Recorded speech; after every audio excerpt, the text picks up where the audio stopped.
यहाँ सही।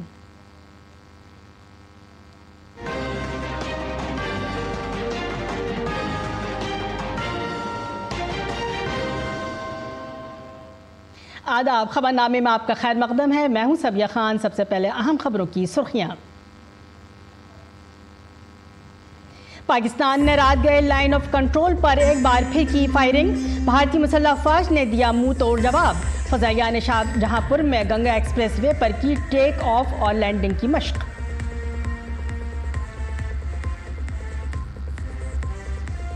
अंगोला के सदर भारत के दौरे पर।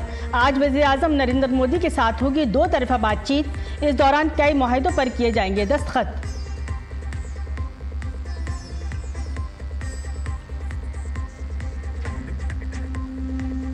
आज है वेव समिट का तीसरा दिन। वजारत इत्तलात और नशरियात आज जारी करेगा मीडिया और तफरीही शोबे से मुताल्लिक साल 2024-25 से मुताल्लिक हैंडबुक।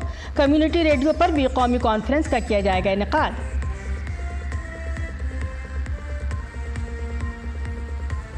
आज शुमाली और मगरबी भारत में गर्द गुबार, तूफान और हल्की बारिश का इम्कान। महकमा मौसमियात ने जारी किया जनूबी भारत की रियासतों में शदीद बारिश का अलर्ट।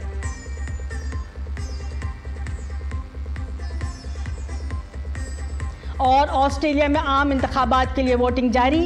एंथनी अल्बानी की लेबर पार्टी और पेड्रिटन की लिबरल पार्टी के दरमियान अहम मुकाबला। खबरें तफसील से। पाकिस्तान जंगबंदी की मुसलसल खिलाफ वर्जी कर रहा है। पाकिस्तान ने रात गए लाइन ऑफ कंट्रोल पर एक बार फिर गोलाबारी की। पाक फौज ने लाइन ऑफ कंट्रोल के साथ सेक्टर्स में मुसलसल 9वें रोज़ भी छोटे हथियारों से बिला इश्तियाल फायरिंग की। भारतीय फौज ने पाकिस्तान की फायरिंग का मुंह तोड़ जवाब दिया।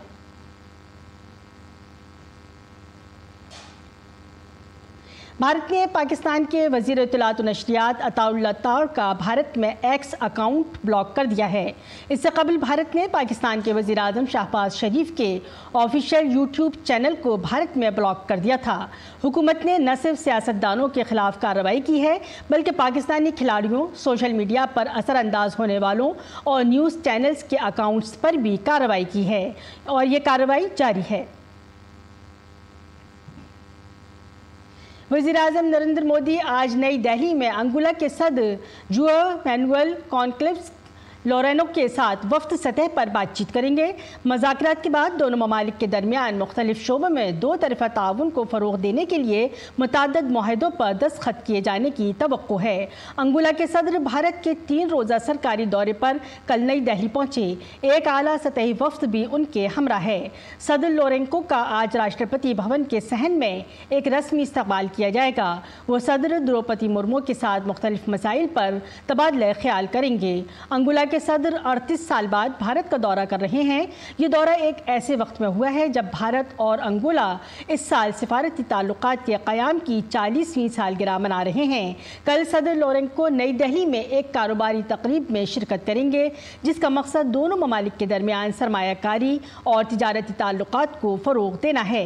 वज़ारत ख़ारजा ने कहा कि दोनों ममालिक के दरमियान खुशगवार और दोस्ताना ताल्लुकात तवानाई की शराकत दारी पर मबनी हैं। दोनों ममालिक के दरमियान दो तरफ़ा तिजारत बढ़ रही है। दोनों ममालिक अक़वाम मुत्तहिदा समेत मुख्तलिफ कसीरुल जहती फोरम्स पर एक दूसरे के उम्मीदवारों की हिमायत करते हैं। भाखड़ा ब्यास मैनेजमेंट बोर्ड के पानी की तकसीम पर पंजाब और हरियाणा के दरमियान जारी तनाज़ा बढ़ गया है। हरियाणा के वज़ीर आला नायब सिंह सैनी ने आज इस हसास मामले पर ऑल पार्टी मीटिंग बुलाई है। इस मीटिंग का मकसद रियासत की हिकमत अमली तय करना और तमाम फरीक़ैन से तजावीज़ लेकर मुश्तरका फ़ैसले पर पहुँचना है। इससे कबल रोहतक में हरियाणा के साबिक़ वज़ीर आला और कांग्रेस लीडर भूपिंदर सिंह हुड्डा ने पंजाब हुकूमत पर सख्त हमला किया। उन्होंने कहा कि पंजाब और हरियाणा भारत पाकिस्तान नहीं है जो एक दूसरे का पानी रोकें। पानी रोकना हरियाणा के हुकूक़ के खिलाफ वर्जी है और इससे पानी का बहरान मज़ीद गहरा हो सकता है। पंजाब के वज़ीर आला भगवंत मान को आड़े हाथों लेते हुए उन्होंने कहा कि जो कभी जोकर था वो अब वज़ीर आला बन गया है। साबिक़ वज़ीर आला ने यह भी कहा कि भाखड़ा ब्यास मैनेजमेंट बोर्ड में हरियाणा से कोई रुकन नहीं है जिसकी वजह से रियासत की सही तरीके से वकालत नहीं हो रही है। उन्होंने बोर्ड में हरियाणा हरियाणा की नुमाइंदे की तकर्रुरी का मुतालबा किया। हुड्डा ने वाज़ेह किया कि कांग्रेस पार्टी इस मसले पर हुकूमत के साथ है और पार्टी चंडीगढ़ में होने वाली ऑल पार्टी मीटिंग में अपना मजबूत मौक़िफ़ पेश करेगी। उन्होंने सतलज यमुना लिंक कैनाल की तामीर के हवाले से मरकज़ी हुकूमत से वाज़ेह कार्रवाई का भी मुतालबा किया है। फ़ज़ाइया ने कल उत्तर प्रदेश के शाहजहांपुर ज़िले में गंगा एक्सप्रेस वे पर 3.5 किलोमीटर तवील रनवे पर अपनी ऑपरेशनल सलाहियतों का मुजाहरा किया। अपनी नौइयत के इस पहले इवेंट में फ़ज़ाइया के जदीद तरीन जंगी तैयारों जैसे राफेल, जागोर, मेराज MK 2000, सुखई 31 और MiG 29 ने हिस्सा लिया। इसके अलावा फ़ज़ाइया के cargo aircraft J-130C super Hercules और 32AN तैयारे और Mi-17 5V हेलीकॉप्टरों ने भी एयर शो में हिस्सा लिया। एयर शो का इनेकाद दिन और रात के औकात में किया गया था ताकि जंग के दौरान हंगामी कार्रवाइयों और कुदरती आफात के वक्त फ़ज़ाई पट्टी के मुतबादिल रनवे की कार्रवाई को जांचा जा सके। इस दौरान आसमान पर तैयारों की गरज और हर दुश्मन को नीस्त नाबूद करने की सलाहियत रखने वाले फ़ज़ाई जंगजुओं की बहादुरी का मुशाहिदा तमाम फ़ौजी अफसरान के साथ साथ दूर दराज के देहातों में रहने वाले लोगों ने भी किया।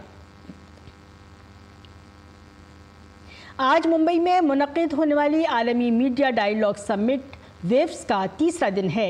वज़ारत इत्तलात और नशरियात आज एक हैंडबुक जारी करेगा जो साल 2024-25 के लिए मीडिया और तफरीही शोबे के डेटा पर मुश्तमिल है। ये मीडिया और तफरीही शोबे के बारे में बरवक्त काबिल एतमाद, मुस्तनद और जामे आदाद-ओ-शुमार की ज़रूरत के बारे में हुकूमत की संजीदगी की अक्कासी करता है, क्योंकि मीडिया और तफरीह खिदमात के शोबे का एक अहम हिस्सा है जिसमें मुल्क की मईशत की तरक्की में किरदार अदा करने की बेपनाह सलाहियत है। ताज़ा तरीन तखमीनों के मुताबिक मीडिया एंड एंटरटेनमेंट एक बढ़ता हुआ सेक्टर है जिसके 2027 तक 3067 अरब रुपये तक पहुँचने की तवक्को है। इस शोबे से बेहतर नताइज हासिल करने के लिए तमाम पॉलिसी और उनके निफाज को मुनासिब आदाद-ओ-शुमार के ज़रिए सपोर्ट करने की ज़रूरत है।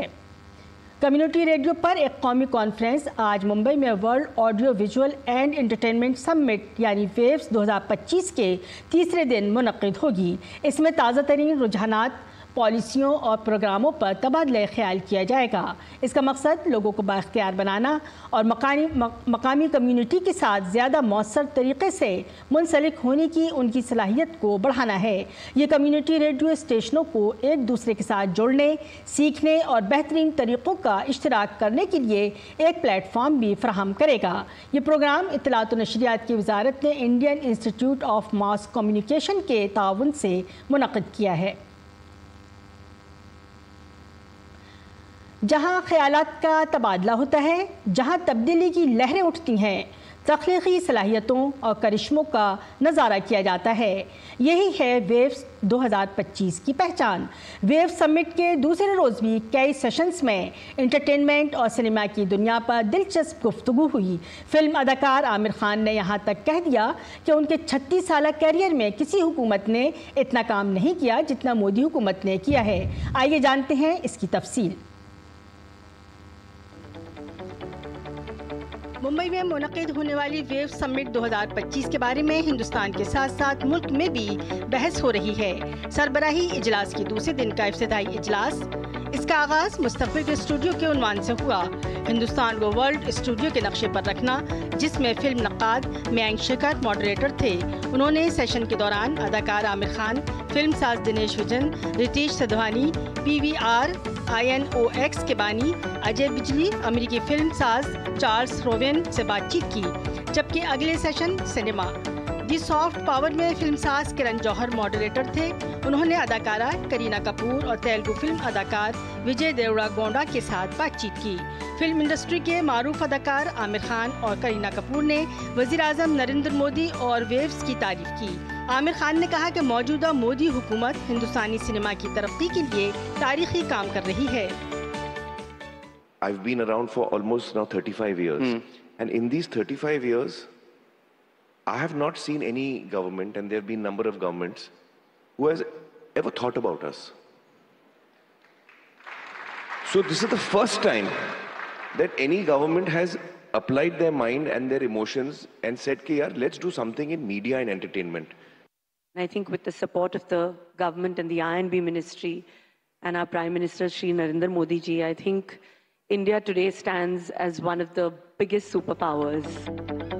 दरियासना हिंदुस्तानी सकाफत को दुनिया तक ले जाना के सेशन के दौरान रिलायंस फाउंडेशन की बानी और चेयरपर्सन नीता अंबानी ने कहा कि जदीद दौर में हिंदुस्तान का भरपूर विरसा और थिएटर, रक्स, मौसीकी, सिनेमा, फनकारों, कारीगरों की नर्म ताकत ने दुनिया के कोने-कोने में लोगों के दिलों को छू लिया है। Let our Amar Chitra Kathas be the world's next Harry Potters. Let our epics, Ramayana and Mahabharata, light up the silver screens of the world. Let our classical dances sparkle on the grandest of global stages. Let our stories inspire generations to come. Because friends, culture is not just a reflection of who we are. It is a powerful tool to shape who we become. मरकजी वजीर इत्तलात और नशरियात अश्वनी वैष्णव ने मुंबई में wave summit से खिताब करते हुए कहा कि सखाफत तख्लीकी सलाहियतों को मुतासिर करती है। दरियासना वजीर खारजा एस जयशंकर ने आलमी मीडिया डायलॉग के दौरान रवायात, विरासत, ख्यालात, तरीकों और तख्लीकी सलाहियतों पर तवज्जो दी। As we seek now to democratize the international system, it is not enough to just assert political and economic independence. It is equally essential that we give voice to our traditions, to our heritage, to ideas, to practices, and to our creativity. Culture inspires creativity and it connects people across borders. We must support policies that preserve and promote all cultural forms. Focus is shifting towards local stories, the local culture, and we aim to build people-to-people and country-to-country exchanges. काबिल जिक्र है कि 4 रोज़ा wave summit में 90 से ज़ायद ममालिक के लोग शिरकत कर रहे हैं, जिसमें 10,000 से ज़ायद मंदूबीन, 1,000 तख्लीक़कार, 300 से ज़ायद कंपनियां और 350 से ज़ायद स्टार्टअप्स हिस्सा ले रहे हैं। Bureau report, DD news Urdu खबरें। महात्मा बुद्ध की अहम अशिया को भारतीय फ़ज़ाइया के ख़ुसूसी तैयारी के ज़रिए नुमाइश के लिए वियतनाम लाया गया है। वियतनाम रवाना होने से पहले हमारे नामा निगाह गिरीश निशाना ने मरकज़ी वज़ीर किरण रिजिजू के साथ ख़ुसूसी बातचीत की। आइए देखते हैं।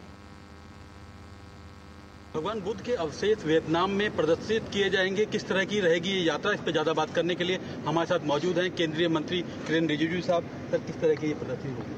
देखिए, भारत देश के लिए एक विशेष दर्जा प्राप्त है कि बुद्ध हमारा भारत देश में जन्म हुआ, भारत देश से बुद्ध धर्म दुनिया में गया है। तो हमारा भारत देश से बुद्ध भगवान का अवशेष लेकर के किसी भी राष्ट्र में जाना, ये एक शांति का प्रतीक है, बड़ा संदेश भी है और साथ साथ हमारा देश के ओर से एक अच्छा मित्रता का संदेश और बुद्ध का पथ पर चलने के लिए बड़ा मैसेज लेके जाते हैं। मैं अपने आप को सौभाग्य मानता हूं कि कई बार मुझे प्रतिनिधि करने का मौका मिला है और आदरणीय प्रधानमंत्री मोदी जी के नेतृत्व में बुद्ध का संदेश को पूरा दुनिया को दिया है। और प्रधानमंत्री जी ने यूनाइटेड नेशन में कहा कि दुनिया को हमने बुद्ध दिया है। अब शांति का पथ पर चलने के लिए हम शांति का संदेश लेकर के जा रहे हैं। वियतनाम में वैशाख पूर्णिमा का विशेष कार्यक्रम है और वियतनाम में इस बार यूनिफिकेशन का 50 साल भी पूरा हो गया, तो ये 50 साल का गांठ वर्ष भी है और साथ साथ में वैशाख पूर्णिमा का अवसर भी है। 12 तारीख को वैशाख पूर्णिमा पड़ता है, तो उस उपलब्धि में एक लंबा कार्यक्रम वियतनाम में रखा है। तो अपने भारत का प्रतिनिधिमंडल जा रहे हैं, मैं उसका प्रमुख रूप से अपनी टीम को लेकर के जा रहा हूँ और सारनाथ से बुद्ध का अवशेष लेकर के और सारे हमारे सीनियर बनते हैं, बुद्ध के जो धर्म गुरु हैं, पूरे टीम जा रहे हैं और प्रोटोकॉल के साथ इंडियन एयरफोर्स के एयरक्राफ्ट में जैसे नियमित रूप से हम लोग इसका एक प्रोटोकॉल होता है उसको मेंटेन करते हुए हम लोग जा रहे हैं। भारत को देखता है लोग दुनिया के लोग तो ये बुद्ध का देश के नज़र से देखता है। खास करके जो बौद्ध देश जितने भी हैं बहुत सम्मान नजरिया से भारत को देखता है।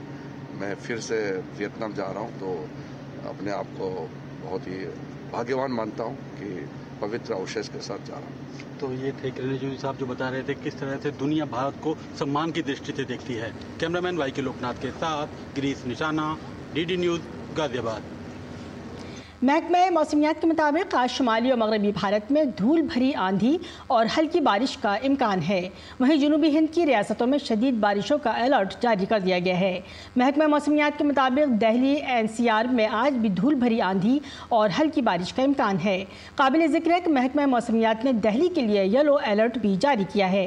कल दिल्ली NCR समेत मुल्क के कई हिस्सों में बारिश के बाद लोगों को गर्मी से राहत मिल पाई थी, जबकि महकमा मौसमियात के मुताबिक आज उत्तर प्रदेश में तेज हवाएं चल सकती हैं और हल्की बारिश हो सकती है। नीज़ कई इलाकों में ज़ालाबारी का भी इम्कान जाहिर किया गया है। महकमा मौसमियात के मुताबिक आज पंजाब और हरियाणा में भी हल्की बारिश हो सकती है। दोनों रियासतों में येलो अलर्ट जारी कर दिया गया है। जम्मू कश्मीर के रामबन ज़िले के सेरी-चंपा इलाके में कल दोपहर में बादल फटने से बड़े पैमाने पर तबाही हुई। अचानक लैंडस्लाइडिंग की वजह से जम्मू श्रीनगर कौमी शाहराह 44 NH के दोनों अतराफ की ट्रैफिक मुकम्मल तौर पर बंद हो गई। मूसलाधार बारिशों की वजह से लैंडस्लाइडिंग ने हाईवे पर भारी मलबा डाल दिया, जिससे गाड़ियों की आमोदरफ्त में खलल पड़ा। कौमी शाहराह पर मुख्तलिफ मकामात पर बड़ी तादाद में ट्रक और मुसाफिर गाड़ियाँ फंसी हुई हैं। खासतौर पर उधमपुर ज़िले में करनाई चेक पोस्ट पर DSP ट्रैफिक जतिंदर सिंह ने बताया कि लोगों की हिफाजत को मद्देनज़र रखते हुए उधमपुर में गाड़ियों को रोका जा रहा है। मलबा हटाने में तकरीबन 4 से 5 घंटे लग सकते हैं। और गैर मुल्की खबरों में ऑस्ट्रेलिया में आम इंतखाबात के लिए वोटिंग जारी है। ख्याल किया जा रहा है कि इस बार इलेक्शन में असल मुकाबला लेबर पार्टी के एंथोनी अल्बानीज़ और पीटर टन की लिबरल पार्टी के दरमियान है। इस वक्त ऑस्ट्रेलिया में लेबर पार्टी की हुकूमत है।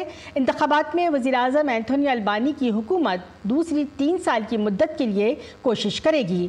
मुल्क की बड़ी सियासी जमातों के दरमियान सस्ते मकानात की अदम दस्तयाबी, बुलंद शरह सूद और फॉसिल फ्यूल से पैदा होने वाली बिजली पर बहुत ज़्यादा इख्तलाफात हैं। चीन से निपटने के तरीक़ों पर भी बड़ी जमातों में इख्तलाफात हैं।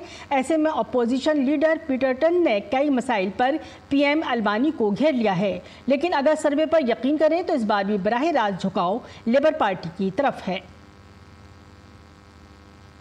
सिंगापुर में आम इंतखाबात के लिए वोटिंग जारी है। यहाँ असल मुकाबला हुक्मरान जमात पीपल्स पार्टी और अपोजिशन वर्कर्स पार्टी के दरमियान है। सिंगापुर में 1965 से बरसर इक़्तिदार पीपल्स एक्शन पार्टी यानी PAP वज़ीर-ए-आज़म लॉरेंस वुंग की क़यादत में अपना किला बचाने की कोशिश कर रही है। विविंग ने गुज़श्ता साल मई में सिंगापुर के चौथे रहनुमा के तौर पर हलफ उठाया था। आम इंतखाबात में हुक्मरान PAP को कुछ मसाइल दरपेश हैं। आमदनी में फ़र्क, हुई महंगी रहाइश, इमिग्रेशन की वजह से ज़्यादा हुजूम और इजहार राय की आज़ादी पर पाबंदियों जैसे मसाइल ने इक़्तिदार पर PAP की गिरफ्त को कमज़ोर कर दिया है। काबिल ज़िक्र है कि इससे कबल सदर ने वज़ीर-ए-आज़म लॉरेंस विविंग की मशवरे पर पार्लियामेंट को तहलील कर दिया था। और नाज़रीन, अब पेश है दिल्ली से शाये होने वाले उर्दू अखबारात का मुख्तसर जायज़ा।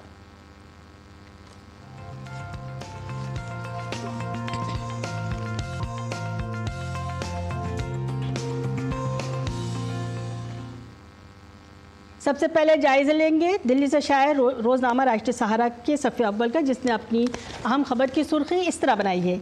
हकीकी तरक्की तभी हासिल होती है जब बुनियादी ढांचा तैयार किया जाए।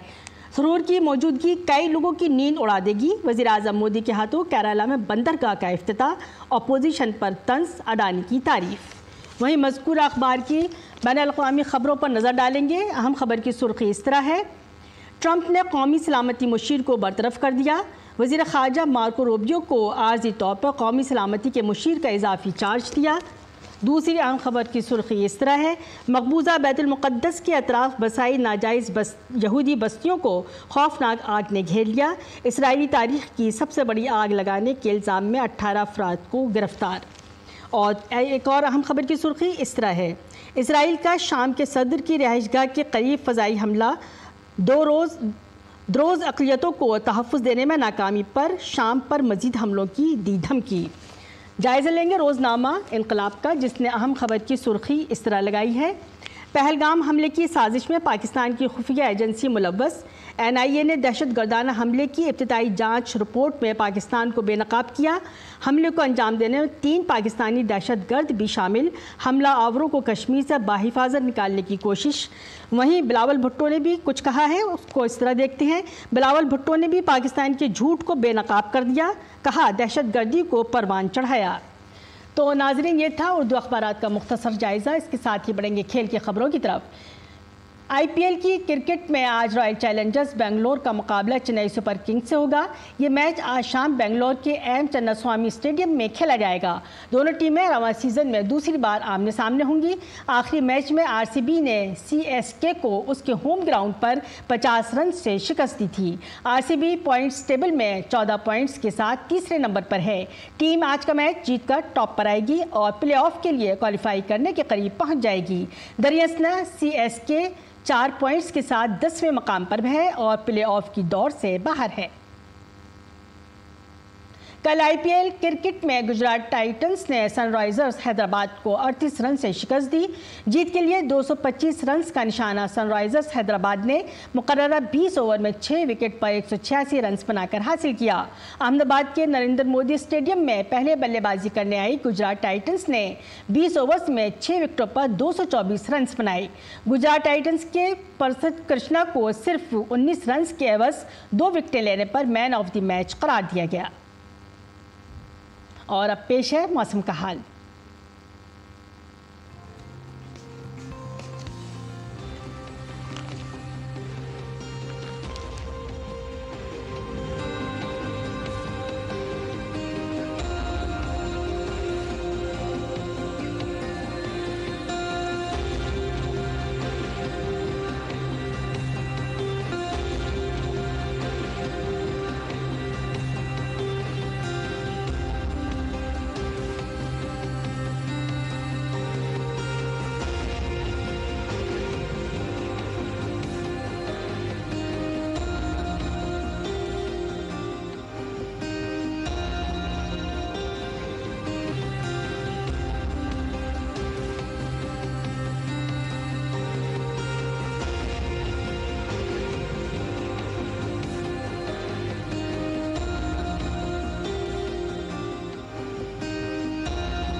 और मौसम का हाल जानने के बाद खबरनामे का अख्ताम करेंगे। इजाज़त दीजिए, आदाब।